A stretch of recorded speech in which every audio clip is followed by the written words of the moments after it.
நேற்று மத்தியானம் சிக்கன் வந்து 3/4 கிலோ எடுத்துகிட்டு வந்திருந்தாரு. ஸோ ரைஸ் ஃபஸ்ட்டு வச்சிட்டோம்னா சைடில் பாப்பாங்களுக்கு சிக்கன் சூப் ரெடி ஆகிட்டுருக்கு.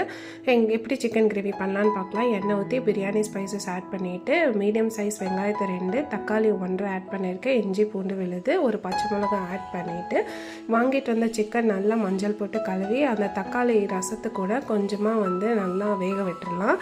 வேக விட்டு எடுத்தோடனே கொஞ்சம் மசாலாஸ் ஆட் பண்ணிக்கலாம். கொஞ்சம் 1/4 டேபிள் ஸ்பூன் மஞ்சள் தூள், 2 டேபிள் ஸ்பூன் வந்து சிக்கன் மசாலா, 1 டேபிள் ஸ்பூன் கொத்தமல்லி பவுடர் ஆட் பண்ணி நல்லா மிக்ஸ் பண்ணி கிரேவி எந்த அளவுக்கு வேணுமோ தண்ணி ஆட் பண்ணிக்கலாம். இப்போ மிக்ஸி ஜாரில் தேங்காய் எடுத்து கொஞ்சமாக கசகசா, பட்டை, கிராம்பு, மிளகு, கொஞ்சம் சோம்பு ஆட் பண்ணி தண்ணி ஊற்றி மையாக அரைச்சி எடுத்துக்கலாம். அரைச்சி எடுத்ததுக்கப்புறம் கிரேவி வந்து ஓரளவுக்கு வெந்திருக்கும். ஸோ தேங்காய் விழுதை ஆட் பண்ணி நல்லா சார்ட் பண்ணிக்கலாம்.